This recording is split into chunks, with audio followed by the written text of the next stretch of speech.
as well as other leaders. There are about 6 positions, and one of them is electing the 5th president of the Republic of Kenya, your governor, senator, woman representative, MP, as well as the member of a county assembly. And our conversation is continuing in studio. We still have Gibson, political analyst, as well as Joy Omodivo, a political analyst, and of course my colleagues Victor Olo and Jen Wamboi. But before we throw it back to Victor Olo, it's quite interesting. But let me also say from the onset again, we have Nancy Okware and Richard Munga on standby from Kasarani Stadium. That is where the Azimio final call will be at. And we have Beatrice Gatonye and Irene Muchuma standing by at the Nyayo Stadium for the Kenya Kwanza final call to its supporters. I want us to talk about stakeholders in this election and how they have aided the process of IEBC delivering a credible election. And let's talk about the judiciary, because you're also a player in the corridors of justice. When it comes to, for example, the case that we were citing today about the manual register versus the electronic register being delivered 4 days to the general election, I think you had 2017 where the judiciary issued injunctions against the IEBC actually hours to the election. I think it was Judge Odunga. Do you think the judiciary has acted differently this time in terms of aiding the election process as compared to 2017? Jacob, I think the IBC, the courts themselves, you know, they don't have a clock to be working on. It's about the case which is presented before them and the facts presented upon them. And then, of course, they have been working expeditiously to... You've seen some cases take too much time in court, but for these election-related cases, they have been acting around the clock to just ensure that they... Because you cannot now, if something critical like a register, you cannot be able to postpone it to after election. You have to do it now, so that the anomaly is amended, especially where there is likely to be a situation. Because if you are presented with the facts and you are a judge and you realize, if I don't make this decision now, we are likely to have a problem. Because from the facts presented, because IBC also participates in court, so they are also given an opportunity to actually answer the question. When you realize that there is actually going to be a problem as a judge, then it's incumbent upon you to actually make a decision to avert such crisis. So you cannot be able to fault the courts or say that they have not, as a stakeholder, they have not been acting. It's because it depends on what time did the case come. Yes, so the only thing is for them to expedite. But if there is no reason for urgency, then they give it time to be had way back later. But as you have asked, the courts have been a very important stakeholder, especially in bringing transparency, in making decisions to ensure that there is free, fair election come the 9th. Of course, we have had at some point Wafula Chebukati warning that 13 areas, I think 18 of them affected by election disputes. There's a risk of not conducting elections there, but I think that's a matter that has already been dealt with by the judiciary. But you have an active matter right now of people who have gone to court challenging the legitimacy of, or rather the integrity of, for example, the Kenya Kwanza deputy presidential candidate, and others. Will the court within these 2 days be able to deliver a ruling? Because what if the ruling is fatal later, once probably these guys have been elected to office? Now, of course, it also depends on, you see, election is a process. It doesn't just start today. These candidates have been vetted through various stages. Now, if you come to court too late in the day, while these people have been cleared all the way to the very end, I don't think there is a possibility of these guys getting a judgment in their favor at this moment. That can, of course, be decided after, but it will be an after effect. Yes. 2 questions that arises from that. That can be an after effect, but there's no guarantee then that it cannot indeed uphold or rather give the prayer sought for by the petitioners, that indeed these guys are not credible, or rather do not have the threshold of integrity to vie for these offices. And what would that mean then if that determination would be made after the election? Nothing stops the court from giving whatever prayers they deem fit to be given. That is for starters. But however, the courts are also operating in this country. They know the critical juncture we are in. They know very well what the situation is. So sometimes the judge who is given the case will have to look at the facts and see, if I make this decision, what after effects will it have? Is it possible that I'm going to cause a crisis? Because you also cannot be giving crises at the last moment. So there is that on the weighing scale, you will have to decide that maybe it deserves, but I will stagger it to after. Maybe give a date to be had on these issues to be had after the election, so that you don't antagonize the election, because the election is a very important and emotive thing in this country. So the courts are also very much well aware of this situation. So I don't expect them to actually make a decision which is going to the nerve center of how this election is going to be conducted. But for small things or critical things which can be put in place, nothing stops them from actually making that decision. Okay. So then we bring in Victor. Joy, in 2017, you have the Court of Appeal, some of the Court of Appeal judges having to sit throughout the night to overturn a decision by a Judge Odunga that had actually declared as unprocedural the recruitment of returning officers. You have the benefit of looking at 2017 and now 2022. How do you think the judiciary has fared in terms of helping the IEBC to deliver a credible election? I think the judiciary has done pretty well, because the thing with election petitions or election disputes, all of them are time bound. Unlike other cases where they have the luxury of listening to cases for as long as they need to, they can take their time. When it comes to election petitions or election disputes, there is a time component, and this time component is very strict. In most cases, there's no luxury of, we'll give you a judgment next week. You find that the judgments have to be written overnight and delivered the next morning. And so I think the judiciary has really tried, because if you look at the nomination process, the political parties generated a lot of disputes. They had their own, I think it was about 6-7 days to do their own disputes. Then it went to the IBC Dispute Tribunal. Then the IBC Dispute Tribunal, where they were not happy, people went to the High Court. So it's been quite a process. But for you to hear a matter to appeal and appeal to the High Court within the last 3 months, I think they've done really, really well. The decision by Chief Justice Martha Koome to expand the PPDT, the Political Parties Dispute Tribunal, and to decentralize it from Nairobi was a stroke of genius, because what it did is that now, rather than everybody having to scramble to Nairobi to have their cases heard and determined, they were able to have tribunals of equal standing sitting across the country and hearing their disputes. So in terms of rating the judiciary, how they've performed this time, I think they've done exemplary well. And I even foresee in future, because one of the things that we have done over the last 2 election cycles is refine the electoral dispute jurisprudence. So coming this dispute, it will be very clear. For you to prove your dispute, this is what you need to show us. Don't come and tell us all the returning officers were his cousins, the polling clerks were all his children. No, you come and tell us what was the problem, where was the dispute, what were the numbers involved, how did it affect the final outcome. If you can't prove those, then even the initial threshold of being able to file and proceed will not happen. So even in terms of the numbers of cases that we will see, they'll be lesser, and the speed with which they'll be dispensed with, I think, will be satisfactory. Fantastic. And of course, when we come back, we'll talk about the timelines that you talk about. But right about now, Victor, I understand you have the map to Kasarani. Oh, yes. It's a busy day here in the capital city.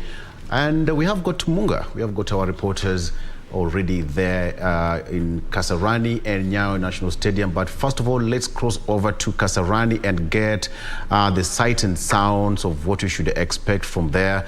Munga, if you can hear me, please just take us through the 1 and 2s of what you should expect from the Moi International Sports Center, Kasarani.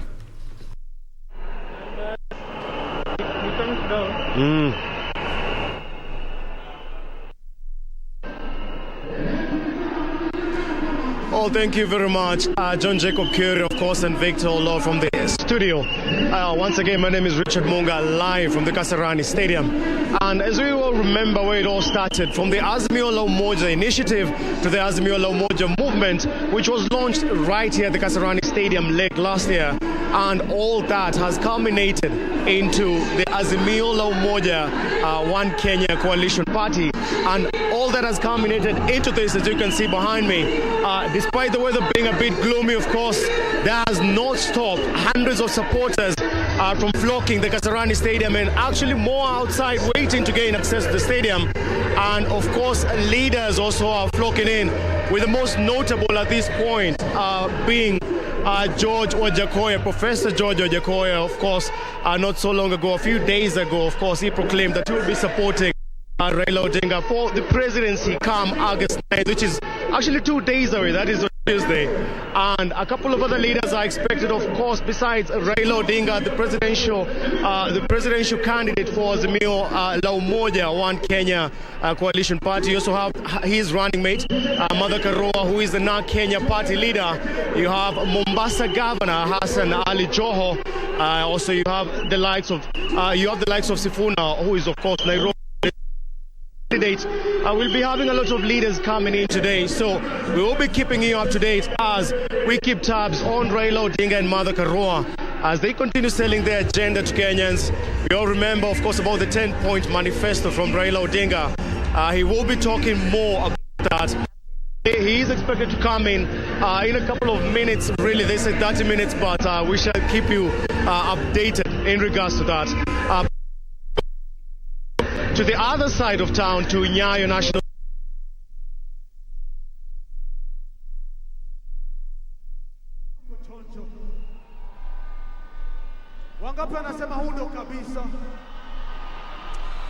Asante sana mtazamaji, hujambo? Inaja kwako moja kwa moja kutoka uwanja wa kitaifa wa Nyayo hapa jijini Nairobi. Lakini hakuna mtu atatoka bila kwa finali yangu. Wa kampeni katika ini yako, congratulations. Na wewe pia unaangukia. Hao ni warembo na hustler. Asanteni sana. Wangependa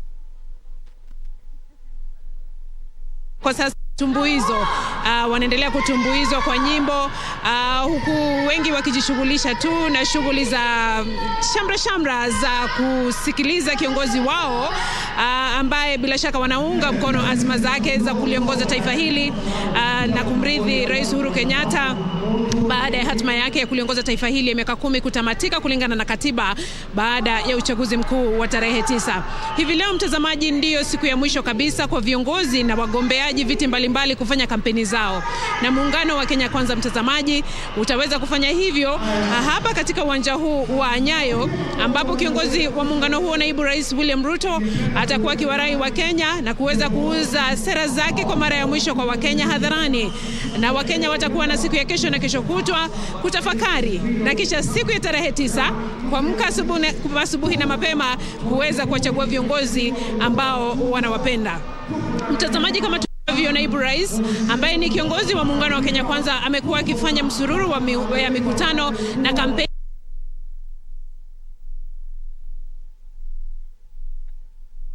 ya kuweza kufanya shughuli hiyo hapa katika uwanja wa Nyayo. Mtazamaji, siko peke yangu, niko na mwenzangu Irene Mchuma ambaye bila shaka tutakuwa tukifuatilia matukio ya siku ya leo katika uwanja huu na ujumbe wa Naibu Rais William Ruto ambaye ni kiongozi wa muungano wa Kenya Kwanza.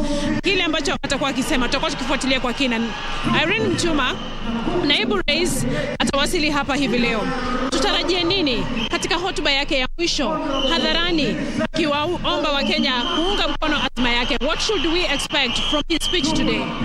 Well, Gatonye, thank you, Gatonye. And this afternoon is expecting His Excellency the Deputy President, the leader of the Kenya Kwanza, to make his way here. He should be addressing issues that will make voters vote for him come Tuesday. We'll be looking at his manifesto, the issues he has been pushing around the country. He said he has gone through the 47 counties, and in these 47 counties he's been able to meet business leaders, the youth, Wamamboga, as he best put it, when it comes to the people with low income in the society. And he says that these people need improved livelihoods, and he also said that they need employment. In his manifesto, he says he has put aside 500 billion shillings that will cater for employment of the youth and the vulnerable in the next 5 years. And he says he will lower the cost of living, and this he will do through agriculture, where he's government intends to put aside 250 billion shillings in addressing the issue of agriculture, whereby he will lower the price of fertilizer and ensure that farmers have the equipment that will enable them to acquire food at lower price and also get the seedlings products at lower price. But there's also an issue of general development in the country. The Deputy President has been at the fore saying that if Kenya Kwanza gets to power, he is best placed to ensure that the country grows in terms of economy and ensure that each and every Kenyan is best pleased and parents will not have to cater for fee for their children back in school. And we would say this is a concept that started with the late President Mwai Kibaki. When he came to power, he ensured that we have the free primary education, and every leader coming into power or who wants to be elected in the country will definitely sell the agenda of ensuring that each and every child is in school and at a comfortable environment. There's also the issue of infrastructure. City residents have been complaining of poor infrastructure, especially in the central business district. Yesterday, we saw the Nairobi gubernatorial candidate under the UDA ticket, Senator Johnson Sakaja, urging Kenyans not only in the county of Nairobi, but also neighboring counties of Kiambu, Machakos, and Kajiado to make their way here to the Nyayo National Stadium to listen to them as they make their final call ahead of the Tuesday polls, and also convince them on why they should wake up early morning and go and vote for them in the August general election. But there is this issue of city residents facing poor garbage collection. This is one of the issues that the Nairobi gubernatorial candidate under the UDA ticket said he will address, and Nairobi carries the highest number of voters in the country. Thus, there is reason for him to urge the city residents to turn up in large numbers.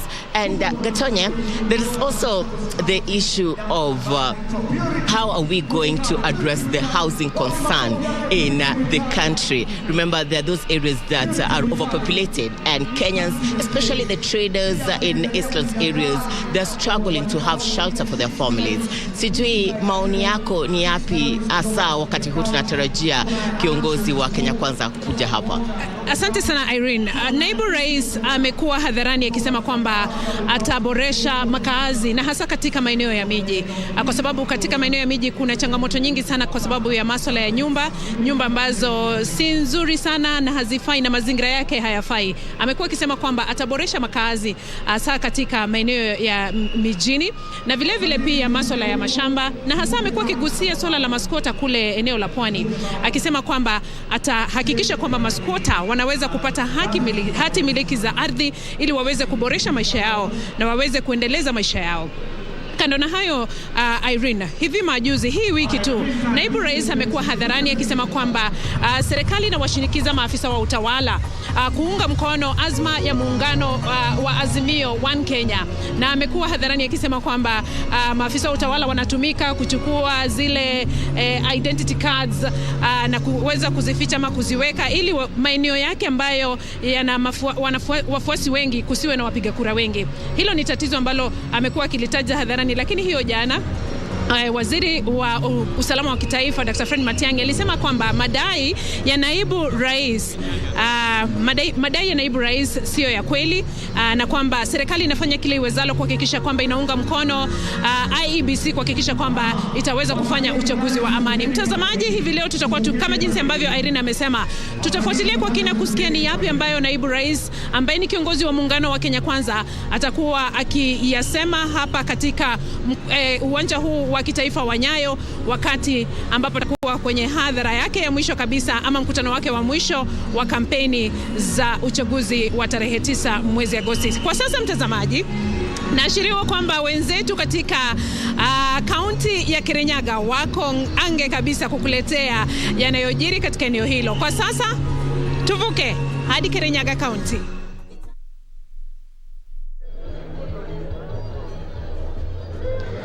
Thank you very much, Beatrice Gatonye and Irene Muchuma, coming to us live from the Nyayo Stadium. Where I am, our dear viewers, I am at Kirinyaga County, where the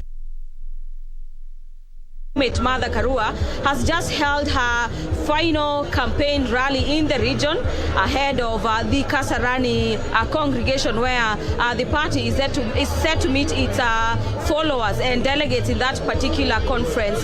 In the last minute efforts to rally members of the public behind the Azimio la Umoja. Interestingly, this is Kirinyaga County, one of the key counties when you speak about the Mount Kenya region, and so to speak is the aspect of the county having produced a running mate for the presidential contest. Mother Karua, in her final rally at Kiruguya, spoke to residents in Kirinyaga County, urging them to support Azimio la Umoja.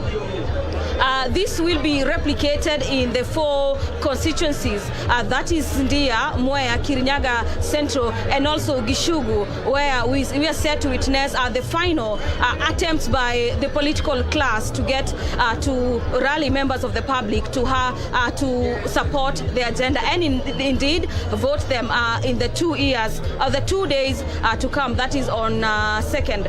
One of the things that has been going on with Azimio la Umoja is the aspect of zoning, and from today's rally in Kirinyaga County that was held at Kirugoya constituency, Mother Karua spoke about what Azimio la Umoja has agreed upon up to now, and through various consultations, the county of Kirinyaga, Embu, as well as Laikipia have managed to rally behind one candidate. And so in Kirinyaga County, the NAK Kenya party, as well as the Jubilee candidate, as well as the Jubilee party rather, will be supporting Senator Charles Kibiru, who is currently serving as an independent candidate and is making a stab at the gubernatorial position.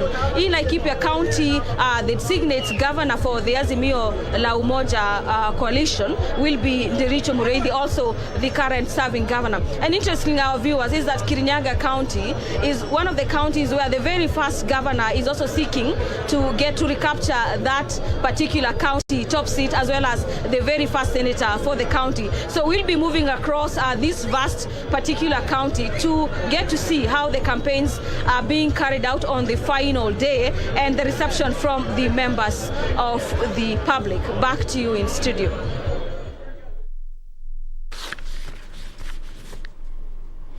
Thank you very much, Gladys Mungai. In Kirinyaga County, that is Kirinyaga Central Constituency, where Mother Karua, the Azimio running mate, has just concluded her final rally in the region, and now I believe headed to Kasarani, where the final call for Azimio is happening. Quite an interesting town in Kirinyaga, because there was a gubernatorial candidate for NAK Kenya, and right now stepping down in favor of Charles Kibiru, the Jubilee party candidate. Then it appears like the match zoning we were told about by Azimio earlier is finally happening at the home stretch of this particular campaign, and that's just a new development as brought to us by Gladys Mungai. Kevin Washira is in Nyeri County, so is Timothy Kipnusu in the county of Uasin Gishu, and these are very strategic areas. Why is Kirinyaga strategic? That's where the Azimio running mate comes from. Nyeri is very strategic because of Rigathi Gachagua, the Kenya Kwanza running mate, and also Uasin Gishu, where the Kenya Kwanza presidential candidate comes from, and Simon Achola, by the way, on standby in Siaya, Bondo, particularly the home of Raila Amolo Odinga, the Azimio la Umoja One Kenya Coalition Party presidential candidate. Although horse trading in politics never ends, so you have somebody exiting at the very final stretch. You know, politics is about mathematics. Yeah, this is where you bring your 1 + 2 and 3 and 4, and then you come with a final result. Yes, we are doing, and we're giving you 360-degree coverage today. It's going to be marathon from today until the end of sometimes next week.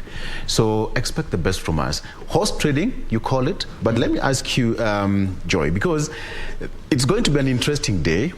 According to the deputy president itinerary, he's heading somewhere in Narok County. Suswa. And then you never know, he might also fly somewhere else before heading to Nyayo. So last minute dashes to change anything, is it possible?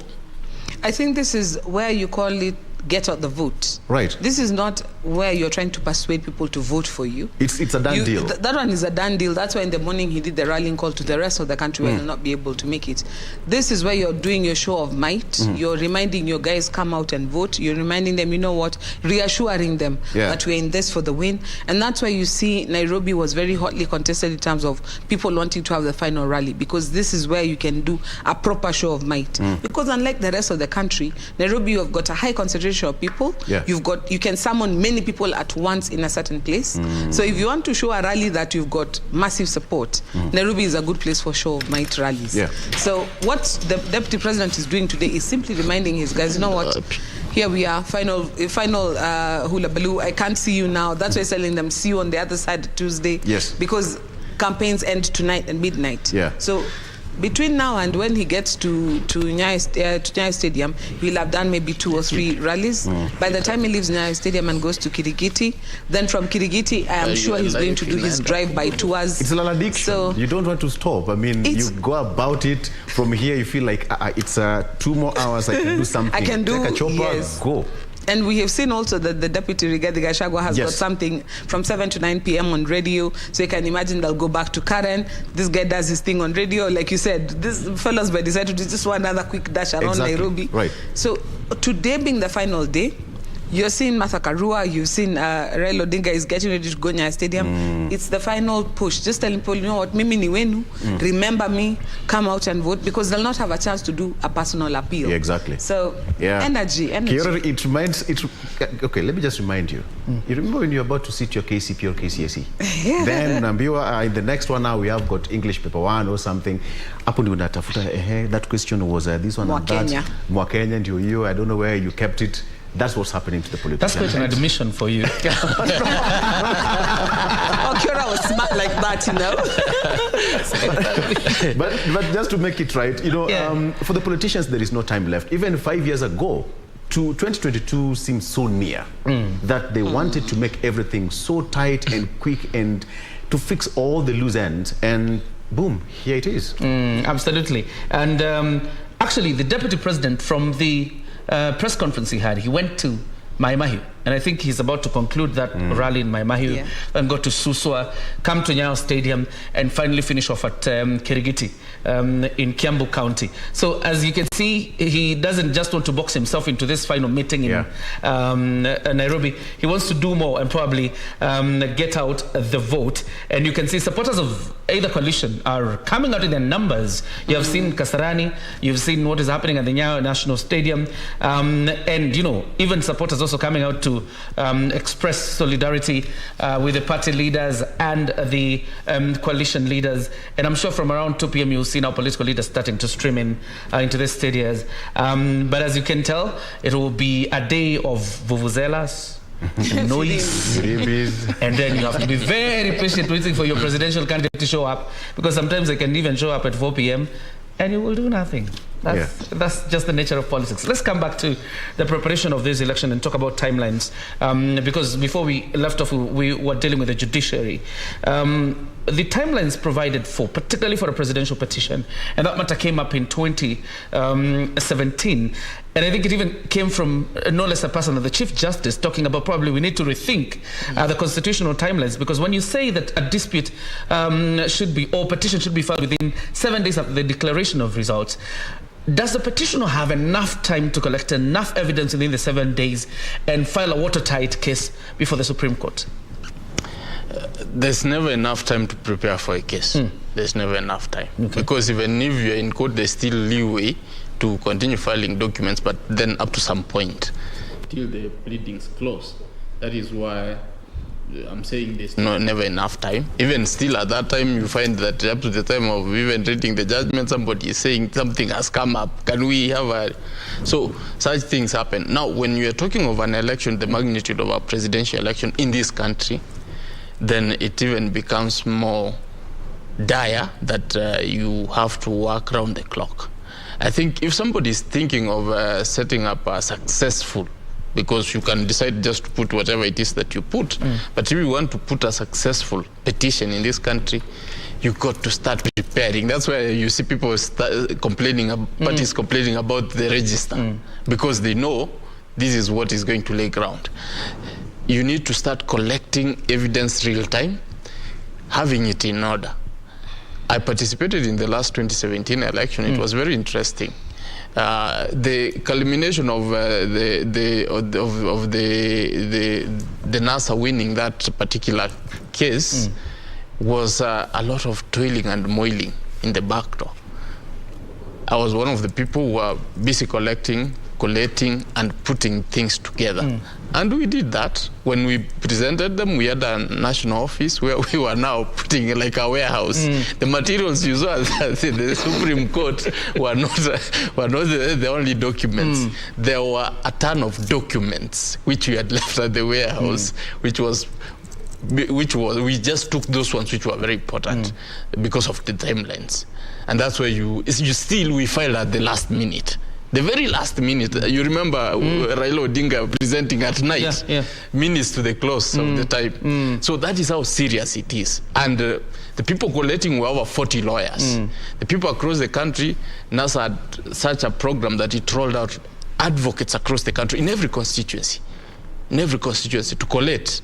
And they had the appointment who could report to them of any election malpractice. That's why they were very articulate and to convince the court, because it's not very easy to convince the Supreme Court on issues of election, because you have to come with a watertight case. Now, that preparedness is what now made the judges say, this is what these guys have done their bit. You remember, you have to prove beyond reasonable doubt that indeed these things were not done well. So the questions you saw being posed is courtesy of the evidence that which was presented, and the judges now are cross-examining and looking at these things, and then the others could not come forth. Then, as a judge, you don't have an option. You really do not have an option, because you've seen clearly the people who are supposed to give you the answers don't have them, or they are jumping around the answers. So there is never enough time. I think it's important, that has been reiterated from time to time, that we need at least some more time. Remember, people are sitting even up to night. We don't need that. You don't need that. I want to hear your view, Joy, because even if you had, coalition officers as a coalition or a party preparing this, you remember the spectacle of Chiloba and the IEBC bringing a whole lorry of documents at the Supreme Court sometime in the evening, and you always asking yourself, will the 7 judges even have time within these 14 days to peruse through all these documents and make a determination guided by the evidence that is contained in this ton of booklets? First and foremost, most of the serious contenders in this race, what they have done so far, you'll find they have already dispatched teams to collect evidence.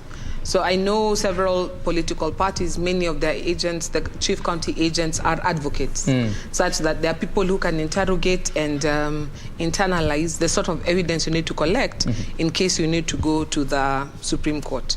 So I know for a fact that this time around, the preparation is a lot more robust than before.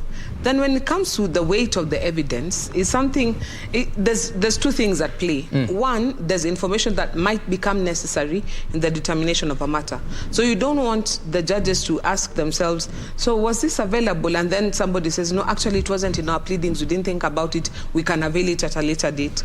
No, you want to throw in everything, including the kitchen sink, such that in case it is needed, it is already on file. The problem with that is that, like you said, these are just human beings like you and me, put on their trousers one leg at a time.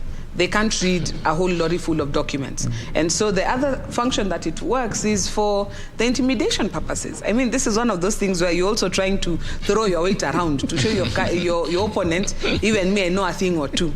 Sometimes it's unnecessary, but psychologically it deals a blow on your opponents, especially if they're not as prepared as you. So you want to show them, by the way, we are coming, and we're coming in a big way. And I think that's what happened in 2017. Jubilee had looked at ODM and thought, you know what, yeah, these guys have come to Supreme before, we've chappered them here, let them come. Hey, they came, and this time round, Jubilee was like, okay, fine. Because if you saw when they went to court, the Supreme Court, the second time after the runoff, the Jubilee lawyers now came buttoned down. But during the first hearing, the lawyers seemed a bit tongue-tied. It was a little bit over dressed down, really. So it serves two purposes. One, you throw in everything in case it is needed. Secondly, it intimidates your opponents. But in terms of also interrogating and the timelines, if I could just chime in a little bit on that. The timelines are necessary because the country needs to have a resolution to that issue so that they can be able to proceed with the swearing in and moving forward. There has been a discussion about maybe we need to change the law, so we follow the Ghana route, where whoever is declared is sworn in, and then within 6 months, the Supreme Court has got an opportunity to hear and make a determination. And within 6 months, if they find that there was a mistake, then you cancel one inauguration and do another one. But in Kenya, we want to finish everything before the inauguration. I don't know why, but that's the path that we chose. So it's one of those things that I think now we can have a conversation about, along with some of these electoral laws, the timelines that even for the political parties to comply with things. I think our timelines are way too tight. And what happens, it leaves a lot of room for errors to mistakes to happen without enough time to correct them. So the question of how much time is sufficient needs to be revisited. Maybe we need to do nomination, again, I fall back to the states because it's one of the most publicly aired elections. Maybe we need to fall back the issue of nominating the presidential candidate like a year in advance. You know, not waiting until last minute. And even knowing the candidates who are running, nominations to be done the year before the election, so that by the time the year of the election is coming, you don't have a situation like we have now where some candidates are being challenged in court while they're already on the ballot. So we need to rethink our timelines. I think our political hygiene has taught us that what we have is not fit for purpose. Victor, why do I feel like we are better off with the current system than the Ghana one? That Ghana one sounds chaotic. Kenya election is quite competitive, and I think the two Achilles in studio would actually give us more details on that because it's quite competitive. That's why the way she said, it's a done deal. You know, if there is a court petition, deal with that. If there's swearing in, it's a done deal. Other jurisdictions, I think they're also learning from Kenya. Kenya, we also learn from other jurisdictions. And we are getting better day by day, if you ask me. We are getting better day by day. But Kenyan politics is... Actually, when you talk about intimidation, and when you talk about, lawyers and legalists, I don't know whether you remember the de minimis non curata. Those words that are thrown around by Professor P.L.O. Lumumba, only for Orengo to come back at night and say he has a smoking gun, and then the case goes all up in flames. That is the nature of presidential petitions, Victor. Exactly. Kiria, allow me to engage Joy here briefly in terms of the cost of running this election. It's almost coming to an end. And what is the cost of running an election? Number one, from an aspirant to the Independent Electoral Boundaries Commission, as a nation, even as media house. Would you please just sum it up on how it looks like to the common mwananchi who doesn't understand pretty well? Okay, let me start with the media houses because I've been doing this circuit for, I think I started analysis in 2010, if I'm not mistaken, or just before that, 2008. And one of the things I have noticed is that all the media houses wait until the election season to do a facelift. So, like a few Joy, months to the... Joy? It's not just KBC. Joy, good afternoon. It's not just KBC. Right. All media houses, you'll find like about 3 months to the elections, all of them move to Studio B. And then Studio A undergoes major renovation at a huge cost. Because everybody wants to put on their best suit, their Sunday best for the election coverage. Don't know, probably. For the election, you guys will tell us what that is. I think it's because that's when most people watch TV, and so your advertising revenues are highest. So there must be a science to it. There's something that informs it. But it's the same thing also with political parties. Right. That's when offices that were long neglected will receive a coat of paint, will have a staff member, they will have one little computer, something that an office that has been just gathering dust all those days, you'll find all of a sudden will get life because that's when they have work to do. The politicians themselves, you've had something called a war chest. You don't go for elective politics if you don't have a war chest. And people will ask you, how much money do you have? Tell them, oh, I have 20 million. They're like, why are you running for MCA? Because they think about, if you're running for big office, you're looking for member of National Assembly, or you're looking for governor, or you're looking for president. $1 billion, if not. You're looking at some serious money. You're looking at, and the expense that we have put in running our elections has been part of the reason why, for example, corruption just doesn't stop.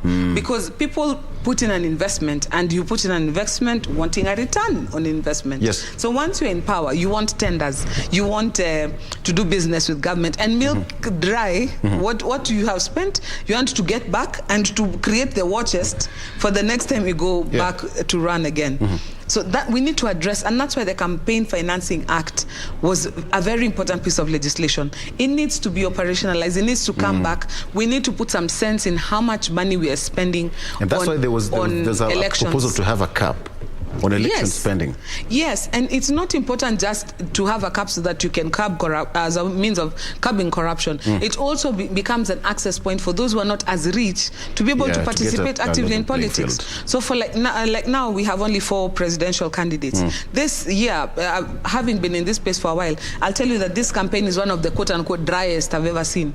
No one has money. Everybody is running on fumes, basically. And so you find something as simple as getting 48,000 signatures should be a breeze. In fact, that should be one sponsor who sends people to go and collect signatures for you. People just didn't have the money to do that this time around. So you find that there are those who perennially run, like Nazlin and others, who this time around didn't even manage to get to any level because it's just prohibitive. So we need to do that also for access, so people are able to realize the Article 48 rights of political participation. But now coming to the country, running our elections is also ridiculously expensive. I mean, our ballot papers have got more security features than our currency. Talk even about the IBC, the amount of money they were requesting from Parliament. In their billions, almost 46 billion? It is true. Because if you've got a ballot paper that has got 9 security features, including invisible ones that you have to put under UV light. Our transmission papers have QR codes. The KIMS kits have got barcodes. We have to use satellite to transmit results. I mean, it's absolutely ridiculous. But we all do all this because we are very deficient in trust. We have shown that we cheat, lie, steal, and plunder our elections. We don't care about the integrity. So all this is expensive because it's lack of trust, basically. It's not just a lack of trust. We have sabotaged ourselves. We've cheated each other so many times until when you say, let's do that, the guys are like, no, last time that's how we cheated. No, we can't do that because that's how we cheated last time. So the politicians themselves set themselves up in a way to try and checkmate each other with so many laws and provisions because they themselves have corrupted the process. If we got to a place where the trust deficiency was not existing, for example, we'd be able to have Kenyatta University get a tender to print ballot papers for presidential, Nairobi University to print ballot papers for gubernatorial, you give Egerton, as in, we'd be able to do it here in the country on foolscap or on A4 paper with simple, we should be able to go to a chief's office to vote. We wouldn't need to recruit all these IBC officials. We wouldn't need laws, people to be under oath, to be... The trust deficiency in our elections makes it one of the most expensive elections in the world. Kioria, everybody in Kenya has gone under character development. That's why we have got trust deficiency. Kioria, take it away. You would agree. Most of these experiences are shaped by what we see in day-to-day life. But a very important point that Joy raises there about election capping. And Wakili, I've just been wondering, why is it autonomy we need to give to the IEBC? Because every time these proposals come to Parliament has a very serious way of short-circuiting the IEBC whenever election capping is mentioned, including the one that came for this election. And before they, they went, or rather, before they broke from their usual sessions, they decided that this was not going to go through. It's because they know it touches them, and anything which touches members of parliament, no goes on. That is including salary. That is including per diems. I don't know, I'm sure you know Salaries and Remuneration Commission tried to joke around with the money.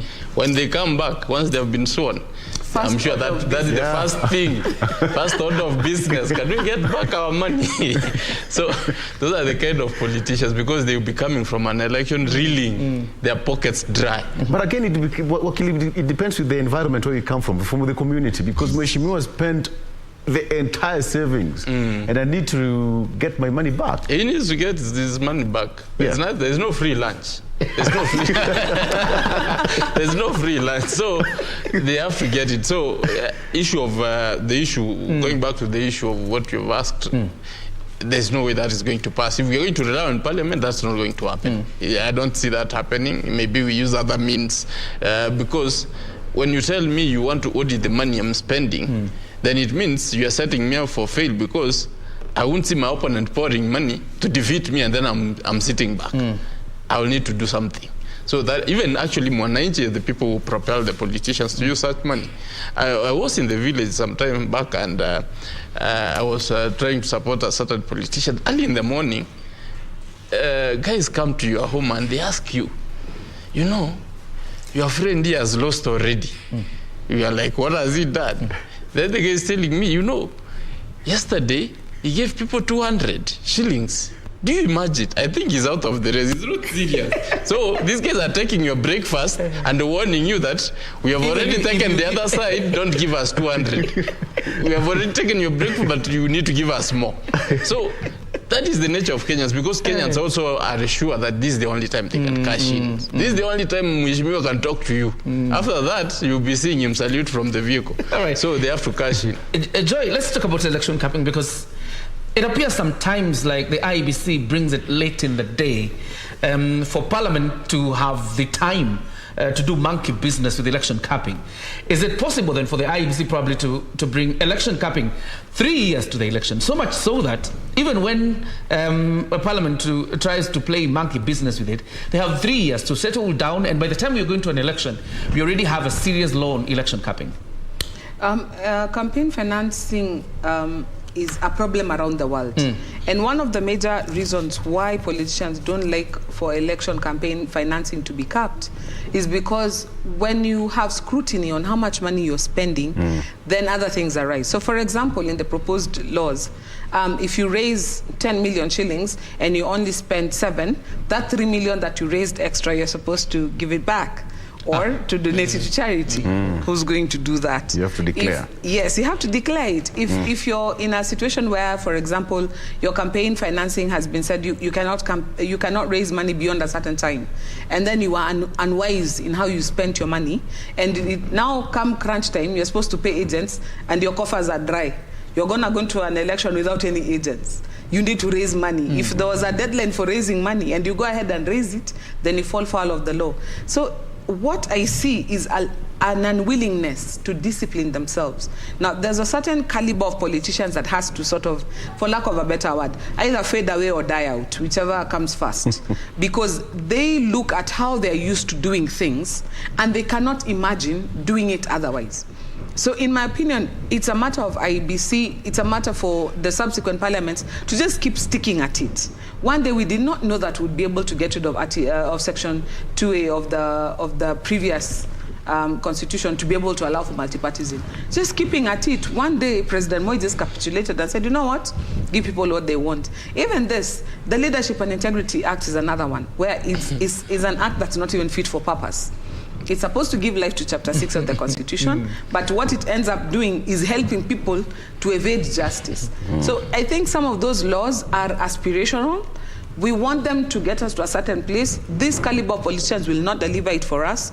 But as the attrition rate in Parliament is very high, so we keep getting new blood injected, before long, I think we will have enough new people who have got better mindsets, who will be able to actualize two-thirds gender rule, campaign financing discipline, electoral discipline, even the Leadership and Integrity Act will be able to give life to Article 6. So there are some of these things. We passed a constitution that was way ahead of us in terms of mindset and culture, that will eventually get there. As long as it's in our katiba, you just keep trying again until eventually we'll get it right. Victor, I don't know about the new crop of leaders. There's attrition, yes, there's a high rate of attrition.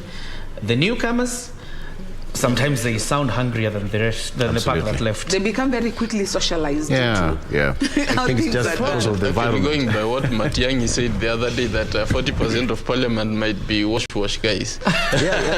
Exactly. So, and you see when Matiang'i speaks because these are the only people who get money to give.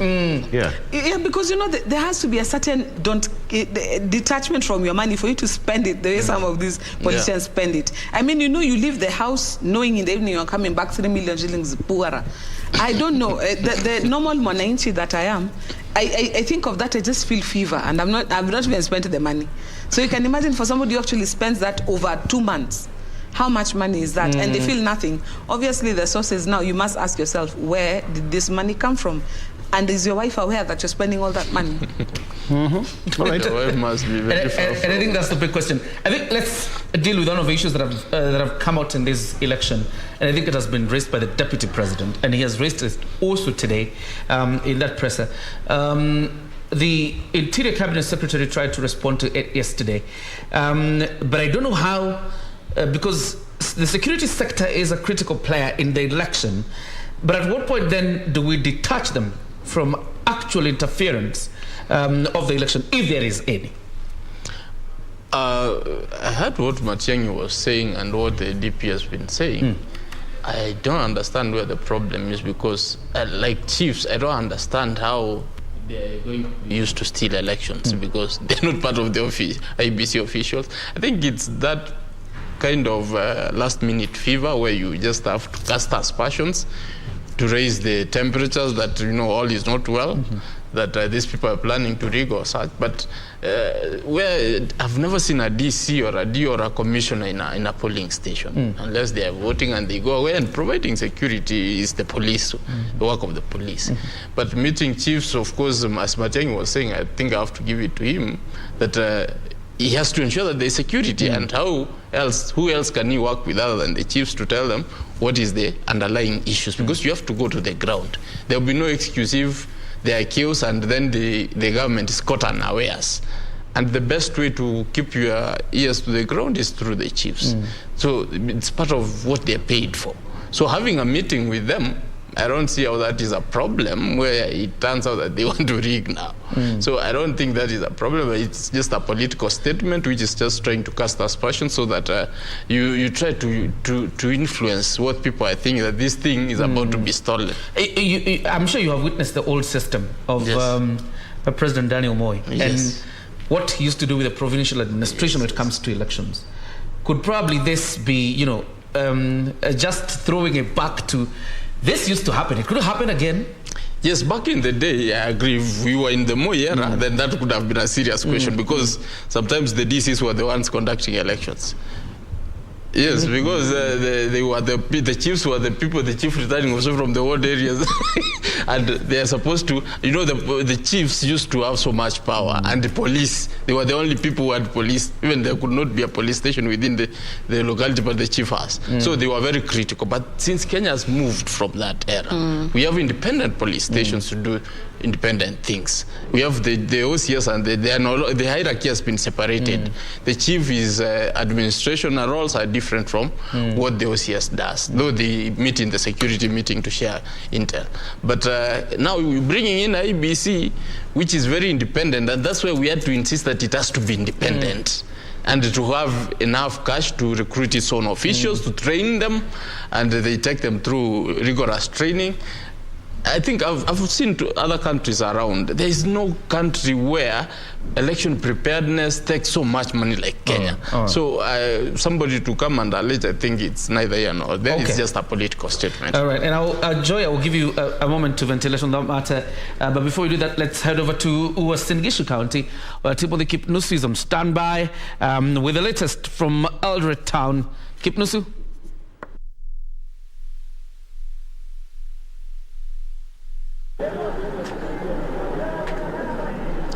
Thank you, my colleague there at the broadcasting house in Nairobi. Yes, indeed, I'm coming to you live from Uasin Gishu County, the county number 027. This is one of the critical county in this year's general election. Bear in mind, it is the home turf of the Kenya Kwanza Alliance presidential candidate and the current deputy president of the Republic of Kenya, William Samoei Arap Ruto. This county has 6 constituencies, namely Tarbo, Soi, Keses, Kapseret, Ainab Koi, and Moi Ben. And according to the data from the Independent Electoral and Boundaries Commission, 506,138 are registered voters, and they will be going to the ballot in the next few days to elect a number of leaders. Remember, this is an increase of 50,000 from the last year's general election, where we saw 450,000 being registered by the IEBC. And for your information, this is one of the agricultural endowed county. Many farmers of many reasons are involving in farming of maize. And of course, the leaders that have been traversing this particular county are keen to ensure that the interests of farmers are taken care of. And just to look at the gubernatorial position, we have very stiff competition from 2 front runners. That is the United Democratic Alliance candidate, that is Jonathan B, famously known as Koti Moja, and the independent candidate Zedekiah Bundo Tich Kiprop, who is famously known as Buzeki, who is making a stab for the second time for the gubernatorial position. He was edged out by Jackson Mandago in the 2017 general election. Jackson Mandago, for your information, is vying for the senatorial position, a position that has received critics from a number of leaders, including leaders allied to deputy president. And Mandago will be seeking to be elected in that position with he is facing stiff competition with a number of leaders in that particular position. Just to make a preview of the senatorial position, we have of course, we have a number of leaders also looking forward to represent that, not senatorial, but rather the woman member to the National Assembly. We have the incumbent Gladys Boss Sholei, who is trying very much to defend her seat in this particular county in the Parliament woman representative. And to paint a picture of the level of preparedness in this particular election, I'm joined by the KBC senior reporter James Rono, just to try to understand the feeling here on the ground. Many thanks indeed for joining us, Rono. How do you look at the perspective in this particular county in terms of preparedness, and what is the daunting task for William Ruto, bearing in mind this is the political bedrock and also the stronghold of Ruto as he seeks the presidency? Thank you, Kipnuso. This area being the stronghold of Dr. William Ruto, he has one of the main challenge is the emergence of independent candidates. If you look at Ainab Koi, we have William Chepkut, who is the incumbent member of parliament, running on as an independent candidate. If you look at the Moi Ben constituency, we have Silas Tirend, who is an incumbent, also running as an independent candidate. Actually, those ones are giving the deputy president a challenge. But all in all, the support for Ruto here is immense. There's also this issue of leaflets being circulated around. Leaders have also been calling for peace, and they're hatching for peace during this coming elections. Yeah. Thank you so much. There you have it. That is our KBC senior reporter, James Rono, just trying to navigate on the Uasin Gishu County. Remember, we will be covering with him this year's general election. And just talking about Ruto having a daunting task. Bearing in mind, we have 2 independent candidates. That is Silas Tiren from Moi Ben, and of course Swarap Mishram Kipro from Keses constituency. So it will be a very daunting task for Ruto to ensure that he clinches those particular seats using his party, the United Democratic Alliance. Remember, Ruto represented this particular county, that is Eldoret North, then for 15 years, that is 3 terms.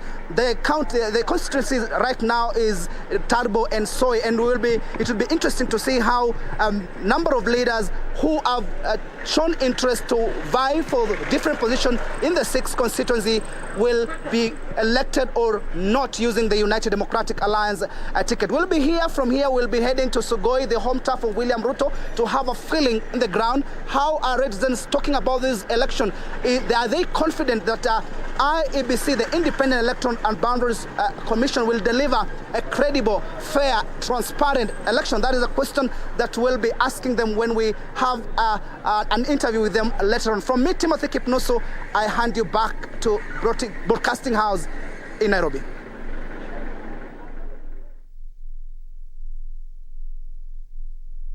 Timothy Kipnusu in Uasin Gishu County, Eldoret Town.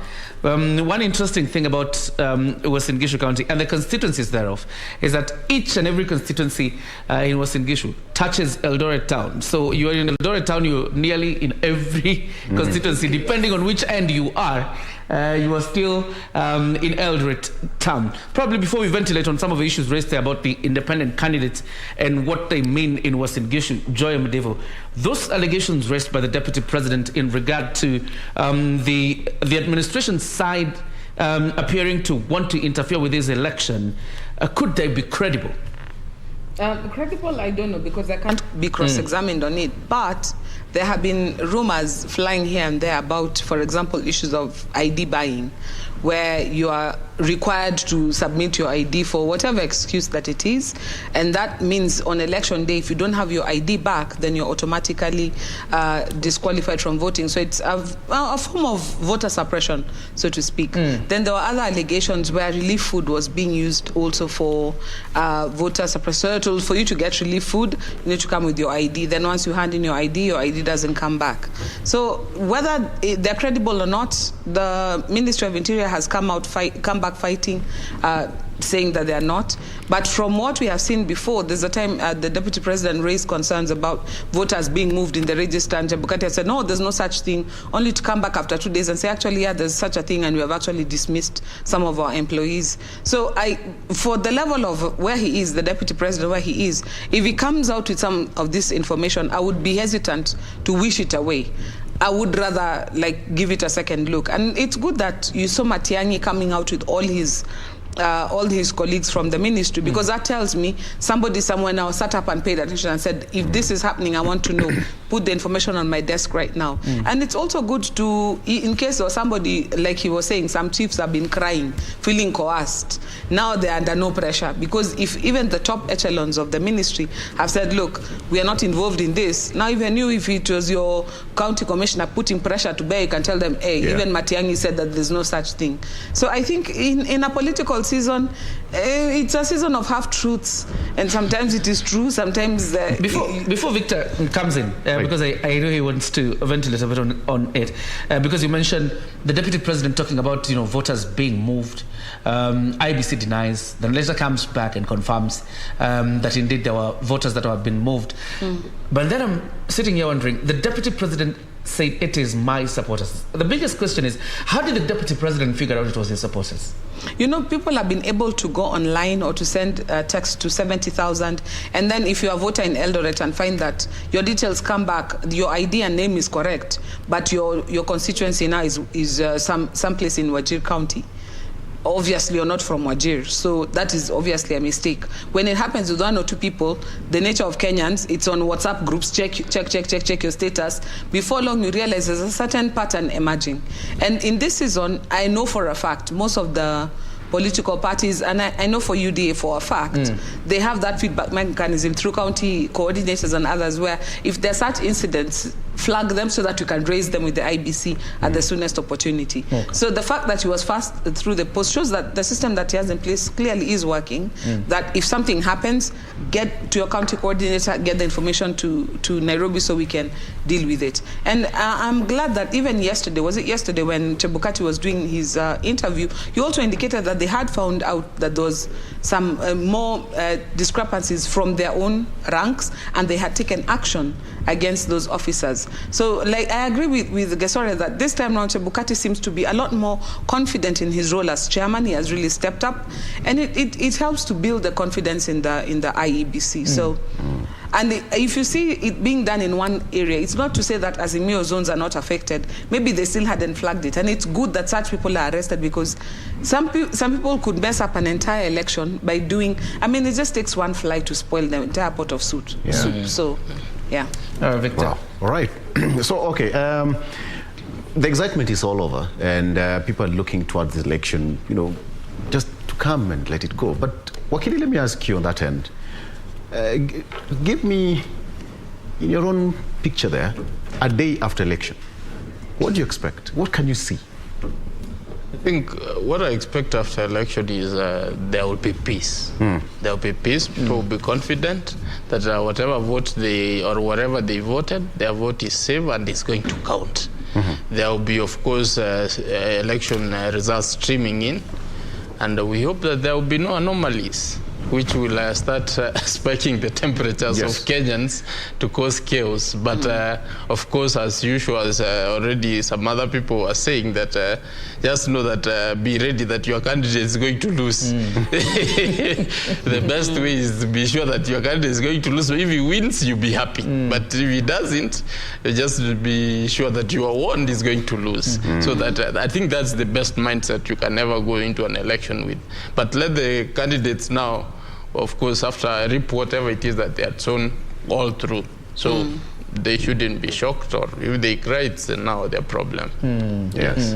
If I could also jump in on that, yes. what we can expect as well is during election night, the polling stations that did not have too many people, did not have a high turnout, those ones will be the first ones to start uploading. So day one, the first night and day one, usually the results are fluctuating, because you'll find it's the guys with 100 people in the polling station who turned up, 200 guys. So those things come up. Yes. But when it comes on the screen, it usually comes in percentages. So it looks like, it's big leaps and bounds. So those first few days we'll see numbers that keep fluctuating and changing. And I think that's why you have people like the analysts who are being told this time round, you can see in real time as they're being uploaded. So you can say, you know what, that's results from only 20 polling stations out of 46,000. Yeah.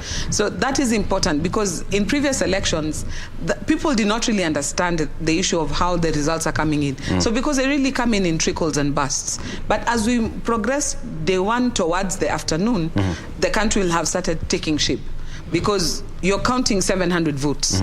There's a reason there are only 700, because the framers of the law wanted it such that it can be cast and counted in the shortest amount of time possible. Right. Before, you used to have even 3,000 people in a polling station. Those days where one box would and get full. Another polling station would have only 150 people. The days of the total man, where even more boxes the lights would go off, and when you come back, you've got 5 boxes instead of 3. So these days, it's only one box, one polling station, 700 people. So I'm expecting by the end of day one, the country will have taken shape. That grey map that you had earlier will have started popping with some color, because by the time we're getting to the evening of day one, most of the provisional results should have come in. You also talked about there's that level of boredom. Joy, don't run away from that. Joy Ukwapi, can you come to studio? That will stop. I know. Look at me here now. I was here at 7 o'clock. Right? In the evening, I'll be in another station. But don't worry. And that happens because this week we'll be in all the media houses. Yes. Come next week, man, my phone is dead. The charge lasts the whole day. Life because back to nobody's normal. calling. Life back to normal. Boring, normal. Okay, that's nature. Kyoria, as you take it up, there's that issue of the opinion polls. Quite interesting to ask the two brilliant brains here. Do they really reflect the real situation on the ground? It has happened before, and arguments here and there, and now we also have it. The DP said that you can also have it an hour if you want. That is political statement, of course, but then does it really reflect the true picture on the ground from that end? All right, we'll start off with Wakili. Yes. But you know, I listened to Joy earlier, and she talked about who pays the piper calling the shots. But she will elaborate on that. Now, Wakili. Okay, about opinion polls, you know, it's very interesting. You don't know which one to trust. But me, I tend to go. I think there are around 4 credible ones who have stood the test of time, and they've been around for some time. When you look at what the figures they're giving, they're a bit consistent. Even if there is a gap between whatever it is they are saying or putting out there, the gap isn't by more than 2%. But when you get one saying the opposite of the other, then that should really get you worried. The aspect of polling, coming up with poll statistics is been from, I think, way back in 2007, 2008. I think if you can be able to relate the percentages which were being projected before election, and then at the end of the day, there is really some truth to it if you look at it. But there are these other gutter-pressed opinion polls which you shouldn't look at all, because it might give you a very wrong impression, and then you might actually find yourself in the street with a panga saying they're rigged. But that is why it's very important to actually know where do you get your news, which opinion poll to trust. And then, of course, opinion polls, you know, it's just a percentage of a certain locality for which is voting, so they might not reflect 100% of the biblical truth of what is going to happen. And then there are other circumstances, and then they keep changing because of the circumstances. For example, if a certain you go to a certain region where a certain candidate, presidential candidate, has not campaigned or poured resources there in terms of organizing his voters, he will be trailing. But if he campaigns twice or thrice, the numbers will change. So that should be able to be very consistent in the reflection of the opinion polls, and I think that is what we should be able to look at. Only that this time we should call them gutter opinion polls, not gutter. Yes, Joy, sure. For me, I agree with Gasoro to a certain extent in terms of the consistency. In terms of whether they're reflective or not, my observation is different. Because ever since the advent of the new constitution, the 2013 elections and the 2017 elections, for example, all the opinion polls have consistently put Raila Odinga ahead, and then the elections come, and then Uhuru wins. Now, again, depending on which side of the divide you sit, it could be like, you know, he actually won all of them, and it's Kilibiwo. But for me, if I look at it in terms of, let's look at the facts and figures, all factors holding constant, they've not always been reflective. But you will notice that, like I said earlier, he who pays the piper calls the tunes. Polls are commissioned by somebody. There are those polls that they do of their own volition, but some of them are commissioned by media houses, others are commissioned by private individuals, others are commissioned by the political parties. And sometimes you find that there are other things at play. So, for example, your sample size was too small, or your sample size was mainly urban. So even if you're in counties, you are in the county headquarters, for example, or you are talking to people who are telling you what they think you want to hear.